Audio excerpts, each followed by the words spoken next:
ತಪ್ಪು ಸರಿಯ ತಿದ್ದಿ ತಿಳಿ ಹೇಳಿ ಸಮಬುದ್ಧಿ ನಮ್ಮ ಚಿತ್ತ ಶುದ್ಧಿಯಾಗೋ ಹಾದಿ ಎಷ್ಟೇ విద్యార్థుల్లో ఆత్మవిశ్వాసం పెరుగుతుంది.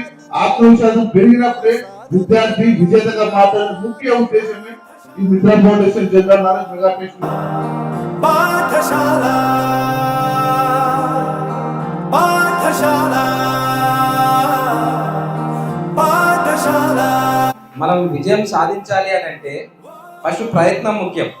ప్రయత్నిస్తూ ఉంటే ఖచ్చితంగా ఏదో ఒక రోజు విజయం వరిస్తుంది. మన తల్లిదండ్రులు అన్ని కష్టాలు వేసి మన పిల్లల్ని ఇక్కడికి పంపిస్తున్నారంటే చదువు లోపల గొప్పగా రాణించాలి, భవిష్యత్తు లోపల సమాజం లోపల. ఫౌండేషన్ సంబంధించినటువంటి వీళ్ళంతా మిత్రులు ఎడ్యుకేషన్ లో మన వంతు ఏదైనా సాయం చేయొచ్చా, మన ప్రాంతంలో ఉన్నటువంటి పిల్లలు